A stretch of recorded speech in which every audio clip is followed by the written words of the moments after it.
funding bill, but it's unclear if that bill will have a path forward in the House. On top of this, there are some Republicans in the House who have threatened to oust Speaker McCarthy if he chooses to work with Democrats to pass a short-term funding bill. But despite this, McCarthy is continuing to push to pass that short-term funding bill with some provisions to change border policy by the end of this week. He's arguing that this is a solution that both Republicans and Democrats should support. Here's what McCarthy has to say in the midst of it all. It would seem to me there would be some Democrats who would want to do this. But within your own party? Well, I wouldn't know who in our own party would want to side and take the position of Biden on the border. And McCarthy is again trying to push through a handful of those 12 appropriations bills where there's still some issues lingering around the defense budget, which Republicans refused to accept last week. That still is ongoing right now, that tension, considering the fact that McCarthy has backpedaled on his stance of stripping Ukraine aid from that Pentagon budget. Reporting from Capitol Hill, Melina Wisecup, NTD News. And as more Democratic lawmakers react to the charges against Senator Menendez, we turn to a legal analysis of some of the key points in his case. Earlier today, I spoke with the chairman and CEO of the National Legal and Policy Center, Peter Flaherty, for his take. Peter Flaherty, welcome to our show. Thanks so much for coming on. Some observers are saying that Senator Menendez is looking at up to 45 years behind bars if he's convicted of all charges. What are the other possible outcomes here? Well, of course, he could be found not guilty. I think that's unlikely. If you read the indictment and look at the pictures of the cash stacked on top of a jacket with his name on it, and look at the gold bars, and look at the photo of the Mercedes-Benz, it's quite clear that he has a problem. I believe that it's likely he'll be convicted. Now, he has wiggled away before. In 2017, he was tried for bribery, and there was a hung jury resulting in a mistrial, and the Justice Department chose not to retry him. And I do want to come back to that, but first up, on this case, fingerprints were found on the envelopes of cash, on the gold bars, and yet the senator says that he's been withdrawing this cash to, protect himself from having his cash seized due to his family history in Cuba. What do you make of his claims on this in relation to the evidence? It's so wildly implausible, it says to me that he's nailed. This business about keeping hundreds of thousands of dollars in cash in your closet for emergencies, or that you fear confiscation because your folks grew up in Cuba, I think it's getting the laughter it deserves. None of that explains what the fingerprints of the people who provided the bribes were doing on the envelopes. I'd like to hear his explanation for that. I want to look at the pressure that's mounting from other Democrat lawmakers at the moment for Menendez to resign. What do you think that kind of political pressure, what kind of effect could that have on the legal proceedings? I don't think it'll affect the trial too much. I do believe that Menendez is shameless. For the trial in 2017, there were calls that he resigned. They came from Democrats, and Menendez just ignored them, as he's doing now. He did not say yesterday during his press conference that he was running for re-election, but that was the implication because he said he intends to remain the senior senator from New Jersey for a long time. And the Senate has not expelled one of its own since 1862, I believe, but it has been able to apply pressure in certain circumstances, which has led to some senators stepping down on their own. How do you see Menendez playing out the rest of his term? I believe that Menendez will continue to be defiant. I believe he'll go to trial. I think he will hope that he can get lucky again. And I don't think he's going to do the Democrats a favor. I think he's going to be in the news month after month, and it's pretty bad when we're heading into an election year. Menendez tried to play the ethnic card yesterday by giving half the press conference in Spanish and claiming that he was being prosecuted because he was Hispanic. Now, not even AOC bought that. So the PR campaign is uphill for Menendez, that's for sure. All right, all interesting insights. Thank you so much, Peter Flaherty. Great to speak with you. And Hunter Biden says Rudy Giuliani totally annihilated his digital privacy. This comes in a lawsuit he filed today, and California federal court. NTD's Arlene Richards has more. Is it fraudulent to publish someone's personal computer data? Hunter Biden says it is. That's why he's suing Rudy Giuliani and others. He states in a lawsuit filed Tuesday that Giuliani and attorney Robert Costello illegally distributed his private information that possibly came from a laptop Biden owned. The younger Biden is not admitting to owning the laptop that was dropped off at a Delaware computer repair shop. However, he does contend that the shop owner obtained computer data that belonged to him, and that it was given to Costello. Shop owner John Paul McIsaac is not named in the lawsuit, but it does claim that Costello illegally received a data drive in the mail from McIsaac, and that Costello and Giuliani repeatedly booted up the drive. They repeatedly accessed plaintiff's account to gain access to the drive, and they proceeded to tamper with, manipulate, alter, damage, and create bootable copies of plaintiff's data over a period of many months, if not years. The lawsuit states that the action of repeatedly booting up the drive violates state and federal law. For example, California prohibits using data to commit fraud. According to previous reports, the Delaware shop owner has said he made a copy of the laptop's hard drive because he feared for his life. He told Fox News last year that this is why he became fearful. Hunter was in possession of a piece of paper that said that I was allowed to go through 3 of his laptops and recover data from them. And I just figured it was a matter of time before the Biden fixer-upper service was going to swing by the shop, realize what I had seen, and taken care and disposed of the laptop, possibly disposed of me. McIsaac said he became nervous when Joe Biden announced his candidacy for president in 2020. Giuliani told Newsmax last August what he did with the data. And there was a big dump. I put out the big dump to the New York Post, but that was the 3-week period in which I was communicating with Bob Costello and John McIsaac. We were going back and forth, and we were doing our own due diligence to make sure that what he had was legitimate. Giuliani said the FBI had seized his iCloud account and he didn't know what they would do with the data. The lawsuit is silent on whether or not McIsaac accessed the laptop without permission and whether or not he illegally obtained the data. Its focus is on subsequent actions by Giuliani and Costello.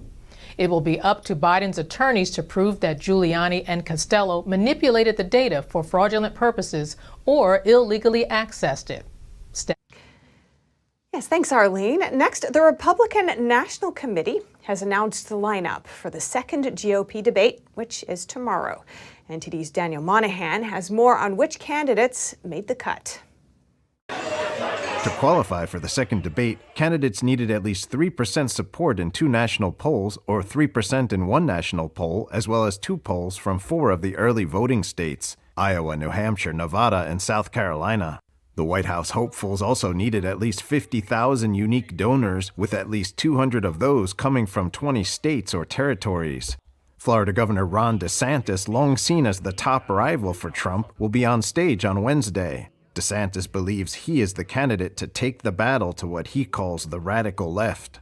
If you start getting in at the institutional level where the left sees that they're losing control, they fight back, and they fight back hard. And you just got to have the spine to stand there. But Republican support for the governor nationally has slipped since its high point earlier this year. Some of that drop could be due to the surge by political newcomer Vivek Ramaswamy, who has tied DeSantis in some polls and closed the gap in others. The entrepreneur has displayed a willingness to go toe-to-toe on whatever the topic, appearing on a slew of media channels, including liberal ones. Ramaswamy's surgeon wife Apoorva told ABC News that, as president, her husband will give her children the society they'll want when they enter high school. One where their actions are rewarded based on their merit. Former South Carolina Governor Nikki Haley also made the cut. In contrast to some of her fellow Republican rivals, she supports continued significant military aid to Ukraine, fearing a domino effect if Ukraine falls. If Russia takes Ukraine, then Poland and the Baltics are next, and then we are in more because those are NATO countries. South Carolina Senator Tim Scott is looking for a breakout moment in Wednesday's debate. Scott is calling for a 15-week national limit on abortion. Our objective should be stopping states like California, New York, and Illinois of literally having abortion on demand up until the day of birth. That is immoral. Other candidates include former New Jersey Governor Chris Christie, former Vice President Mike Pence, and North Dakota Governor Doug Burgum.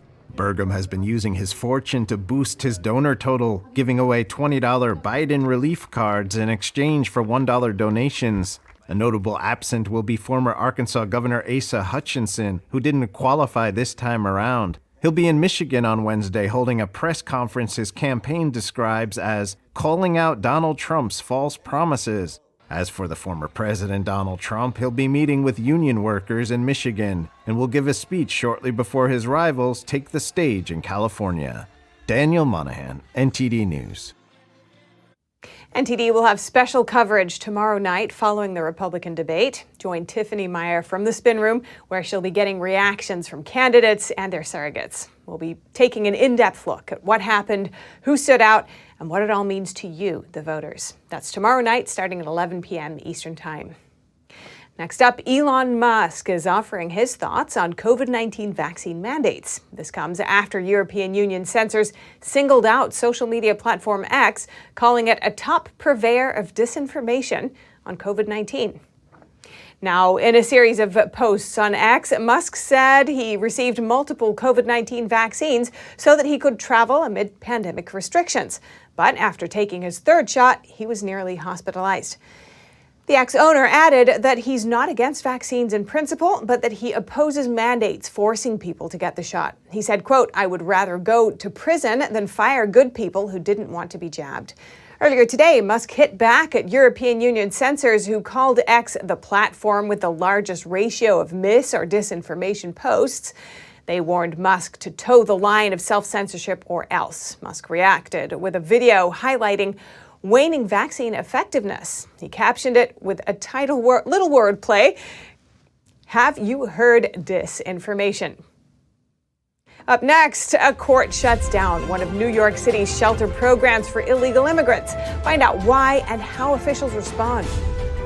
Cartels making use of immigrants. The Border Patrol chief says cartels are bringing immigrants to overload and distract agents at the border. We bring you how this helps cartels. Robert F. Kennedy Jr. in Texas says he wants to make the southern border impenetrable. We hear insights from his campaign trail. And Russian Black Sea Commander Viktor Sokolov appears on national television one day after the Ukrainian military claimed they had assassinated him. Details on this and more when we come back.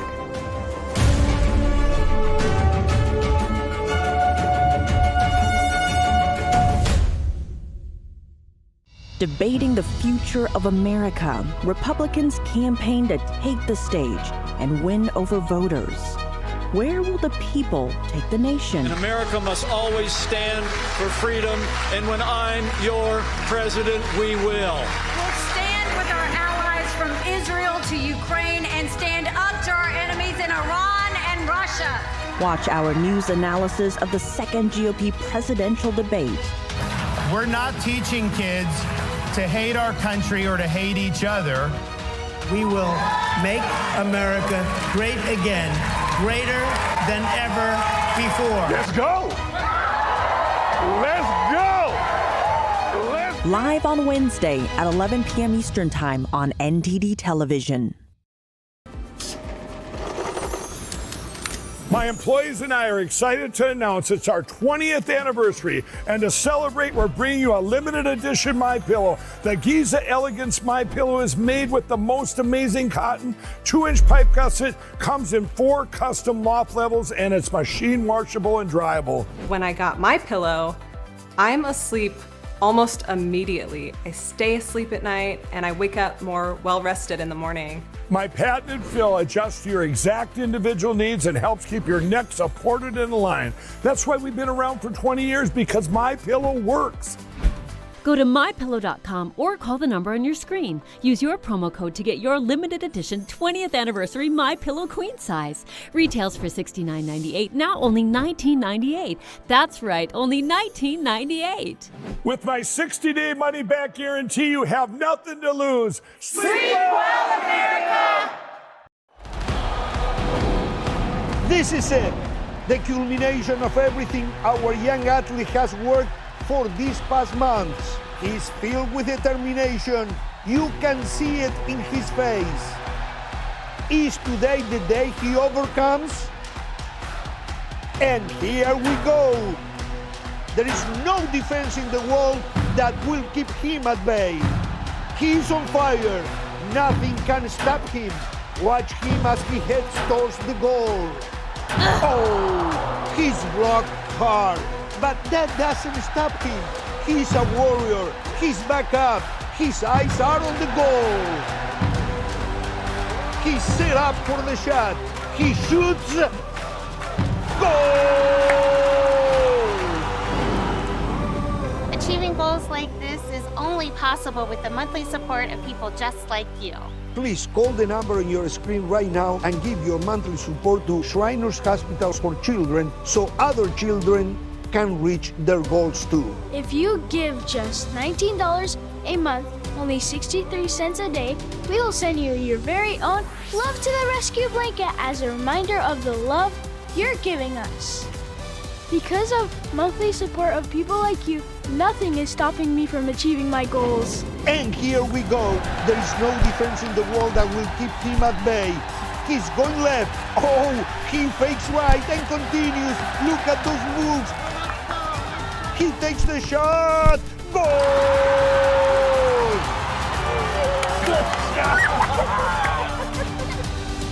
Please call or go online now. If operators are busy, call again or go to loveshriners.org to give right away. Your monthly gift helps kids achieve their goals. Goal!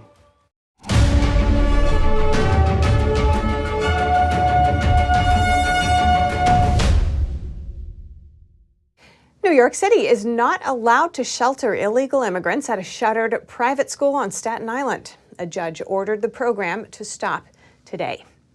Staten Island's Republican officials sued Mayor Eric Adams' administration last month. They say Adams is violating zoning laws with the shelter program. Several dozen illegal immigrants are currently housed at St. John's Villa Academy. It's a Roman Catholic private school that's been closed since 2018. New York City officials say they are not vacating the site despite the judge's order. Instead, they will appeal. They say they're trying to manage the national humanitarian crisis. Using immigrants as a distraction. Cartels allegedly bring in loads of immigrants at one place and then smuggle drugs at other locations. Here are the details. Mexican drug cartels are flooding the southern border with illegal immigrants.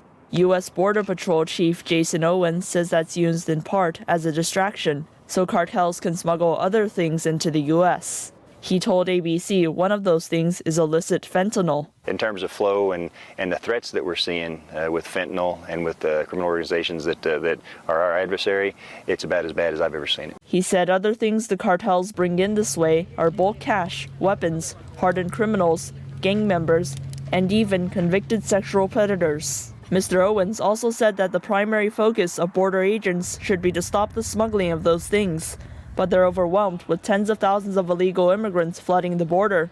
CDC data shows about 71,000 Americans died from overdosing on synthetic opioids such as fentanyl in 2021. That was up from almost 58,000 in 2020. The rate of opioid overdose deaths in 2021 was over 20 times the rate in 2013. Meanwhile, House Republican Tony Gonzalez of Texas says we shouldn't rely on other nations to solve the border crisis. If we're going to rely on Mexico, there was just this deal. If we're going to rely on Mexico to handle our immigration system, I'm very concerned with that because they've failed in every aspect. You just look at the fentanyl crisis. Mexico has not helped us in this area, so we can't allow on other countries to handle our national security. Just last week, Homeland Security made the announcement it was deploying more military personnel to the border. The agency announced 800 new active duty troops were being sent to the border to help the 2,500 federal National Guard members already assisting CBP. That's across the entire length of the southern border. The Biden administration aims to keep the U.S. refugee cap at 125,000. That's according to a draft report obtained by CNN. It recommends an increase in the number of arrivals from the Western Hemisphere and a decrease from Europe and Central Asia. These changes could provide a legal avenue for migrants without having to journey to the U.S.-Mexico border. And Democratic contender Robert F. Kennedy Jr. this week criticized President Biden over the border and what he called a humanitarian crisis. That as pressure from other quarters over Biden's border policies increases. New York City officials in court today defending Mayor Eric Adams' latest move. He's attempting to reduce the length of time illegal immigrants can stay in the city's shelters amid a surge that he has warned will destroy New York City. Today, I spoke with Epoch Times reporter Jeff Louderback, who's been covering this story. Jeff Louderback, welcome to our show. Thanks so much for joining us. Thank you. Now, Robert F. Kennedy Jr.'s recent comments on the southern border diverged starkly from President Biden's stance, at least in practice, and he's polling far behind Biden currently. Yet, the border is a top issue for voters this election. So how do you think these comments could impact his run and his numbers currently? Well, since the beginning, Robert F. Kennedy entered the campaign, entered the race back in April. He's differed on several key issues compared to President Biden, and that's why he's getting support from conservatives and moderates and some Democrats. As far as the border, he just believes that to have security and safety in the United States, there needs to be a secure border. And he even admitted earlier in the campaign that he shared President Biden's views on the border until he went down there. He went down there a few months ago and saw it firsthand. And then he said he liked President Trump's version of how the border should be handled, with building a wall or finishing the wall and also having technology and resources down there to confront the issue. And now he's calling President Biden's policies at the border a way to fund cartels. So he's become quite critical of those policies. And it comes at the same time as some Democrat lawmakers in other states and cities are changing their stance on the border, and even in some sanctuary cities becoming quite cautious or even critical of the influx that just seems to keep rising. So do you see this as some kind of shift overall, a significant shift or a tipping point that we're reaching? Well, I think we're seeing that across the country. I don't know who said it, but I think a few elected officials have said it. It's not a U.S.-Mexico border issue. It's a countrywide issue for the United States because immigrants are being shipped all over the country. So it's becoming something that no matter whether you're a Democrat or a Republican, your resources are being drained in the city that you lead. So yeah, it's becoming a widespread issue, and that's why so many Democrats in Democrat-led cities and states are speaking out about it. And now RFK Jr. is calling on Republicans and Democrats to come together to secure the border. So do you think that he could potentially, take a lead or make significant gains with this stance of uniting both sides? Well, that's been his theme since the beginning. Healing the divide is one of his campaign slogans, and that's why he's resonating with so many different people across the political spectrum. And I mean, this is a time, and also talking about the polls, I don't think you could put much credibility in a lot of those polls that show President Biden with the big lead because of how mainstream media handles polling and how, if you go to these town halls, I cover the campaign across the country, there's an enthusiasm that matches President Trump, or then Donald Trump, running for president in 2016. And the RFK Jr. campaign has I've talked to a lot of people who supported Donald Trump in 2016 and 2020 and are supporting RFK Jr. because of that, because they want unity. They don't want a uniparty, or they don't want divisiveness. Right, you're on the ground there, in touch with voters. Are you seeing any kind of shift in sentiment among them or in the numbers supporting him on the ground? Yeah, well, I was in Austin, Texas this past weekend, and he's been getting pretty much at every event 500 to 600 people, and he intentionally keeps it to around that number because after every event, what he does that's pretty unique, that you could never imagine Joe Biden doing this, is he poses for selfies with each person after his speech and after his event. And he has a line, and it's expedient. They get through 500 or 600 people pretty quickly. But that's a brilliant strategy because all those people are going to post their selfie online. So that's reminiscent of maybe Barack Obama, I know, was his campaign. That's one reason why he got elected, because he used social media effectively. So RFK Jr. is using the enthusiasm for his campaign and looking for traditional or non-traditional methods of getting the name out there. Yeah, that's definitely a part of his brand, and we'll have to see how that plays out in the long run. Thank you so much, Jeff Louderback. Great to speak with you. Thank you. Dead or alive? Russian Black Sea commander Viktor Sokolov made an appearance on state television today. This comes just one day after Ukrainian special forces announced his death. A video released by the Kremlin's defense ministry showed Sokolov attending a meeting with several other military leaders. It wasn't clear when the video was recorded. Just yesterday, Ukrainian special forces claimed they had killed the Russian admiral, along with 33 other officers, in a missile attack in Crimea last week. Ukraine's military now says it is, quote, clarifying information regarding Sokolov's alleged assassination. And turning now to Canada, the nation's Speaker of the House of Commons, Anthony Rota, is stepping down after praising a former Nazi soldier in Parliament last Friday. Here's Rota announcing his resignation from the position. That public recognition has caused pain to individuals and communities, including the Jewish community in Canada and around the world, in addition to survivors of Nazi atrocities in Poland, among other nations. During a House session honoring Ukrainian President Zelensky, Rota publicly recognized a Nazi veteran as a hero who fought for Ukraine without knowing his past. He received a standing ovation from the audience that includes Zelensky and Prime Minister Justin Trudeau. Opposition parties and leaders in his own party began to call on Rota to step down. His resignation will come into effect at the end of tomorrow. Coming up, a landmark monopoly case. The federal government and over a dozen states are suing Amazon, accusing the company of unfairly stifling competition. NTD's Don Ma explains what's at stake. Cyber attacks on schools are surging. Cyber criminals see your kids' data as valuable information. We tell you why and what you can do about it. Many business owners in Oakland, California say they're fed up with crime. They're now demanding more action from city officials to combat the rising levels of theft and violence. And also in California, 2 teens accused of killing a retired police chief are now facing additional charges. We'll have details on this and more here on NTD News.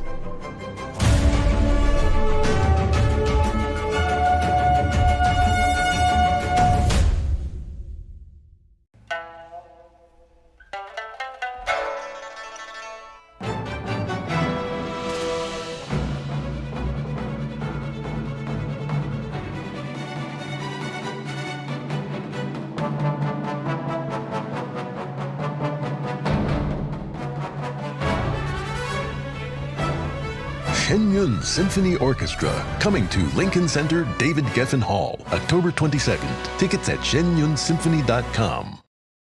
What do you do when your tire goes flat and there's no air anywhere? You reach for Bullseye Pro, the smarter, faster, hands-free way to fill it up with air. Bullseye Pro is equipped with a rechargeable lithium-ion power plant. So fast and so convenient. It's like the power of an air compressor in the palm of your hand. Look, you can inflate all 4 tires on a single charge. It has a built-in smart pressure digital sensor that gauges and automatically stops when the set tire pressure is reached. Easily inflate pool toys, exercise balls, and more. Call or go online now and get the complete Bullseye Pro inflation system for the factory direct price of just $79.99. Plus, we'll ship your entire order free, and we'll give you a 50% discount on a second one. Order now. To order, call 1-800-984-7221. That's 1-800-984-7221, or go to getbullseyepro.com.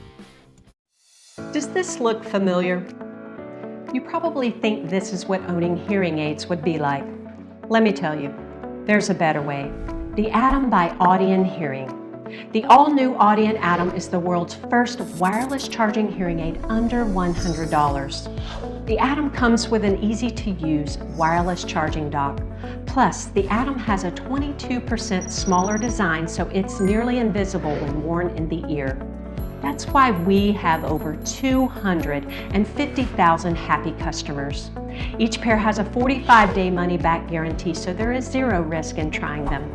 Call 1-800-918-3109. That's 1-800-918-3109. Call 1-800-918-3109 or go to audionhearing.com to get your pair of Audion Atom hearing aids for only $99.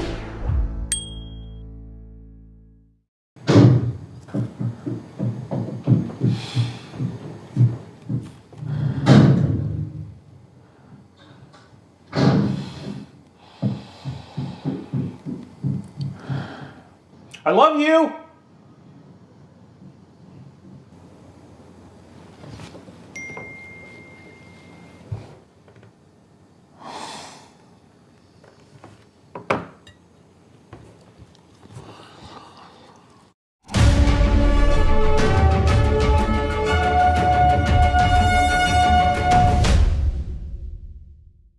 Welcome back. If you're just joining us now, here are some of today's top headlines.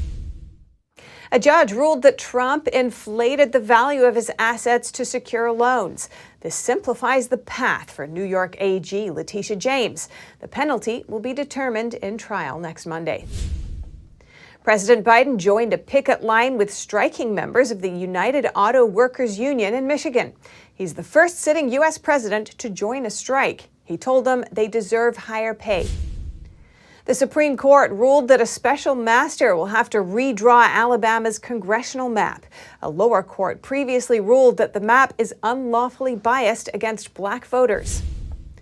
At least a third of the Senate Democratic Caucus are calling on Senator Bob Menendez to resign amid bribery charges.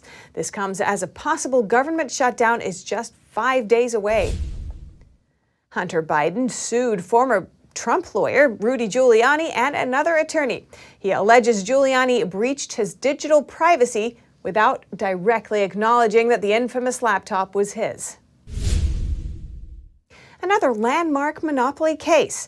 The federal government and over a dozen states are suing Amazon. This groundbreaking lawsuit by the Federal Trade Commission and 17 attorneys general marks the U.S. government's sharpest attack yet on Amazon.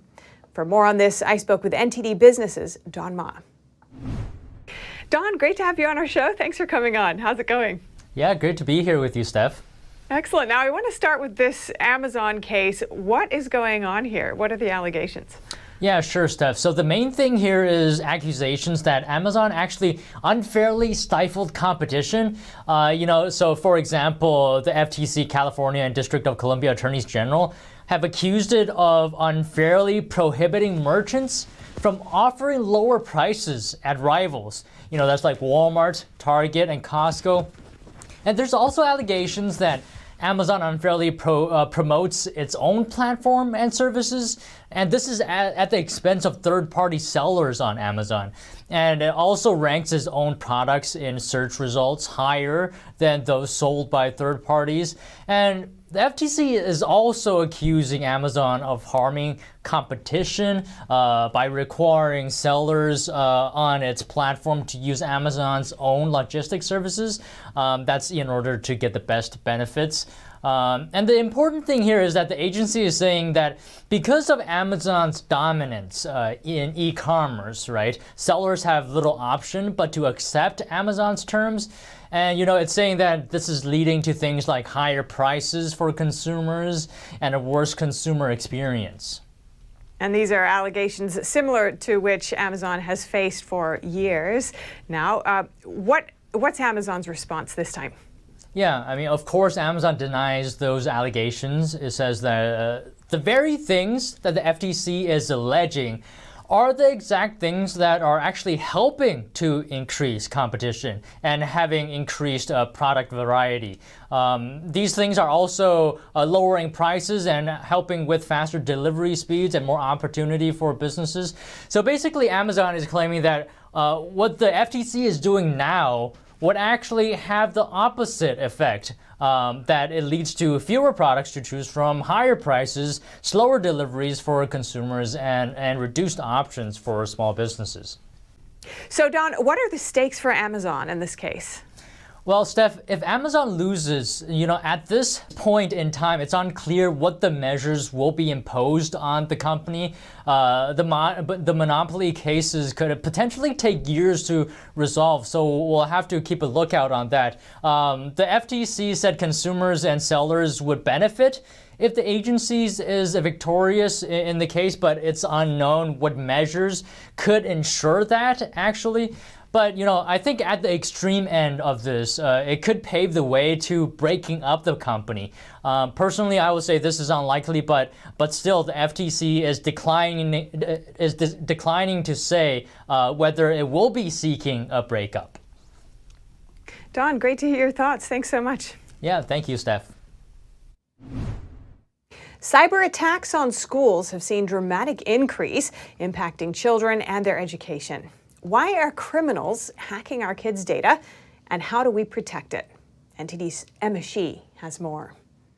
Cyber attacks on schools surged during the pandemic. Education is now the 5th most targeted industry. Suddenly, hackers have thousands and thousands of identities that have clean, no negative credit report identities to choose from with these children. Cybersecurity expert John Young says adults find out very quickly when their identities have been stolen. There are security monitors in place. But with kids, years could go by before they find out. Kids generally don't have much financial data, but they can be the targets of long-term identity theft. It's the culmination of all the pieces, those digital breadcrumbs that provide value to a hacker. Cybersecurity expert Scott Schober says that when criminals put together all these puzzle pieces about you, they can do things to you you've never even thought of. They build up this beautiful digital profile about you, your whereabouts, your habits, and they use that against you to take your money, to take your identity, to take your credit, you name it. Criminals can also shut down the schools and demand ransom,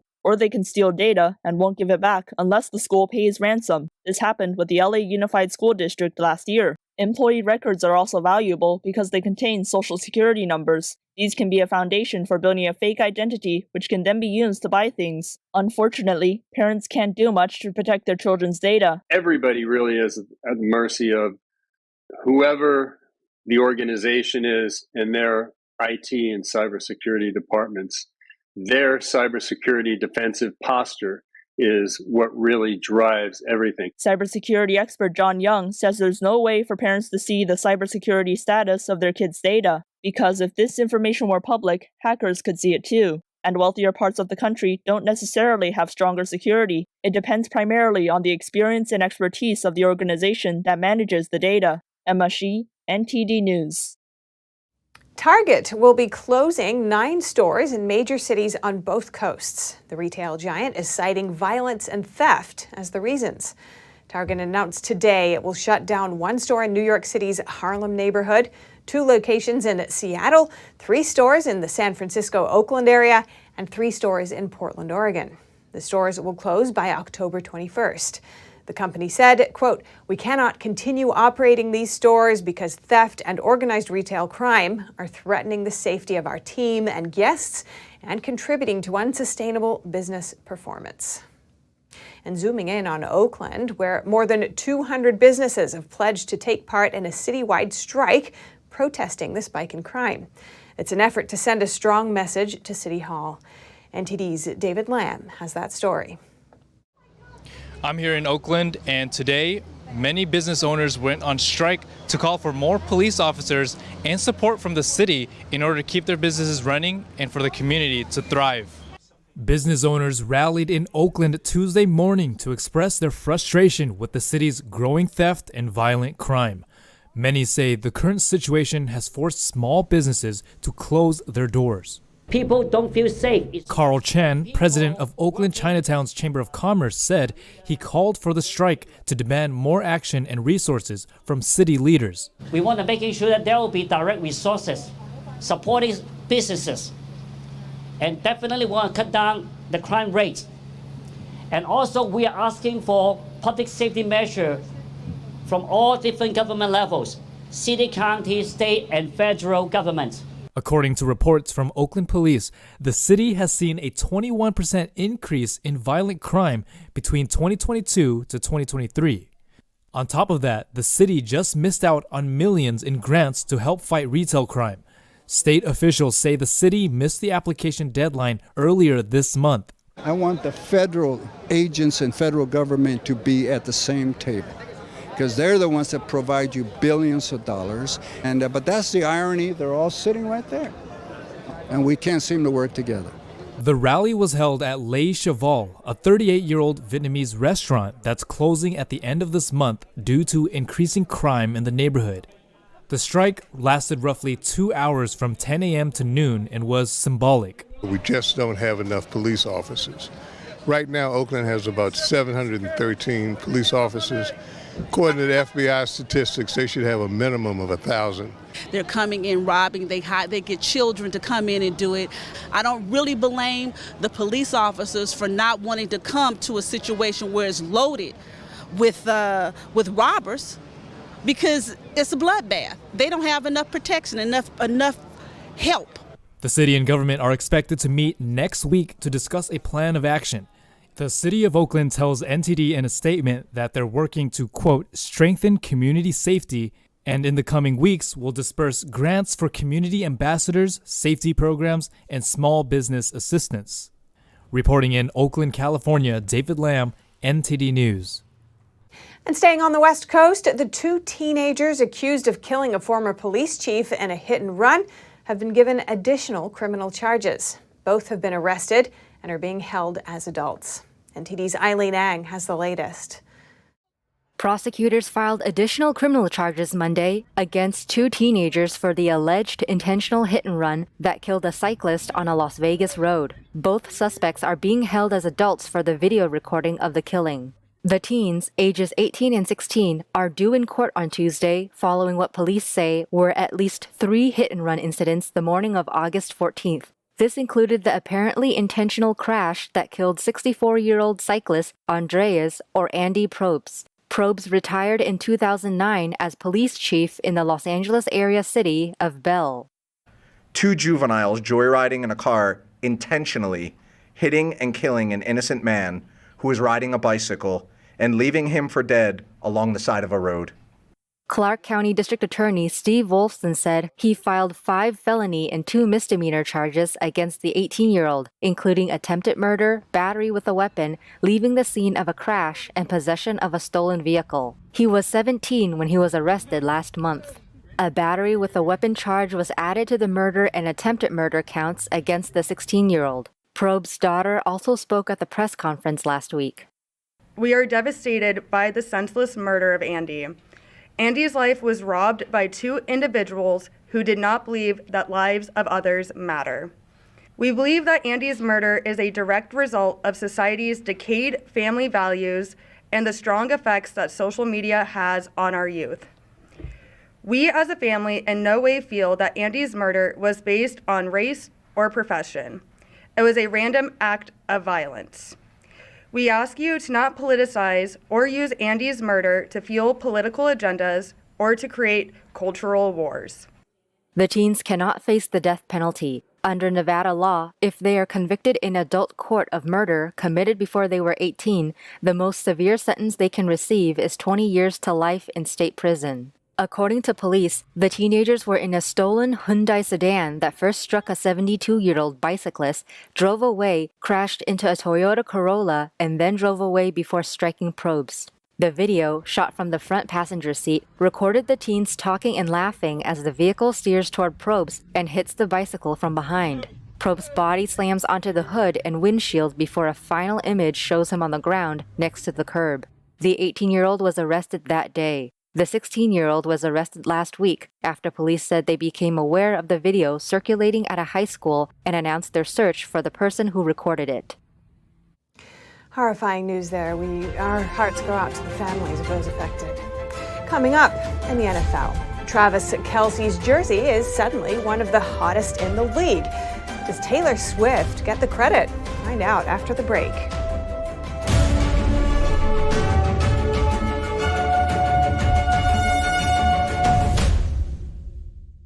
What if you could whiten your teeth by simply brushing your teeth? Now you can with Smile Actives, the teeth whitening breakthrough that safely gets your teeth white and keeps them white every day, just by brushing your teeth. I never thought that whitening my teeth could be so easy. I just put the gel on the brush, the toothpaste on it, brush, and I can see my white teeth. Simply add Smile Actives to any toothpaste and our patented PolyClean technology activates into a powerful microfoam that penetrates into the enamel surface to safely lift and remove stains. You need a simple way to whiten your teeth.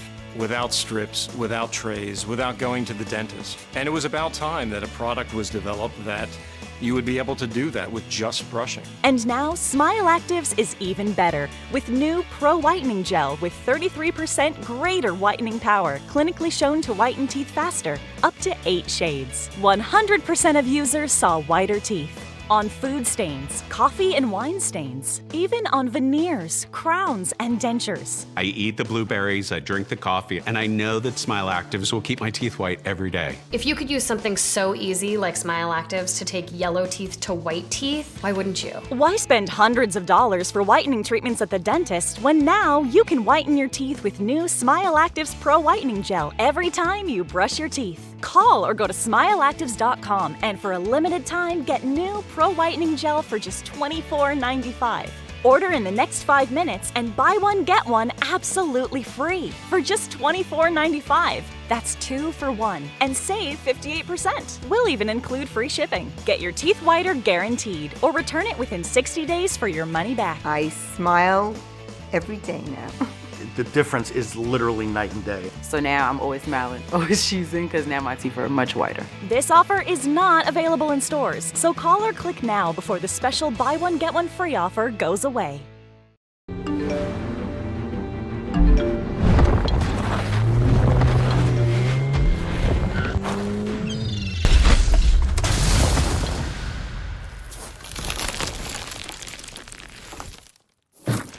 The lost coordination in my legs, I'd trip over my feet, end up flat in the concrete. Dr. Benatti to me was God sent. Walk like that in a while.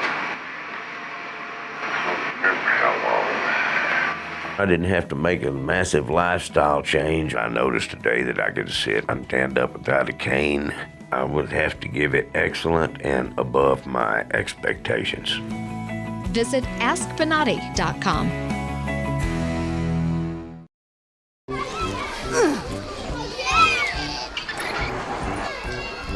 If you love them enough to crawl into a play place to get them to come down, then surely you'll check nhtsa.gov/the right seat to make sure they're in the right car seat.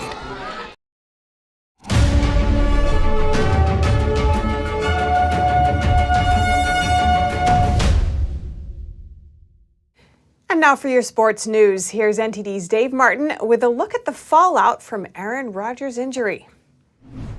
It's been 2 weeks since Rodgers was lost for the season with Achilles tear. His replacement, Zach Wilson, though, has struggled with a quarterback rating that ranks next to last in the league. Now, one vocal Jets fan who's seen enough is Hall of Famer Joe Namath. Namath, while on the Michael Kay show this week, called Wilson's performance awful. The former Jets great said, quote, "I wouldn't keep him. I've seen enough of Zach Wilson." Meanwhile, Jets coach Robert Saleh says the team thinks he's improving and has given no indication they're going to replace him. Now, the issue really shows how difficult it is to scout quarterbacks. Wilson was a second overall pick in the 2021 draft. Right after him, the Niners took quarterback Trey Lance. Both teams thought they had their franchise quarterback. But Wilson was benched last season as the Jets then got Aaron Rodgers this year, while Lance was traded to Dallas last month because San Francisco has found a Brock Purdy as their apparent franchise quarterback.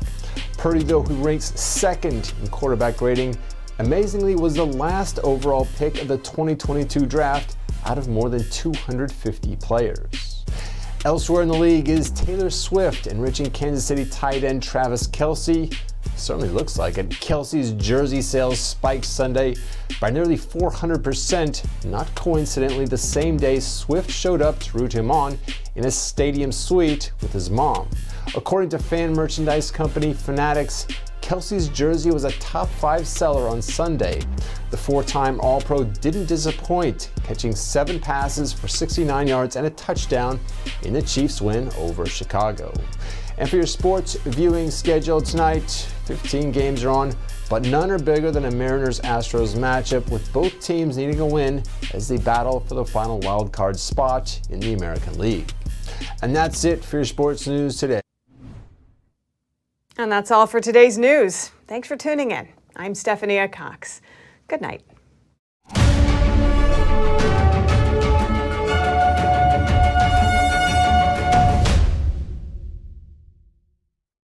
My dad's name was David. He always talked about getting life insurance, and now it's too late.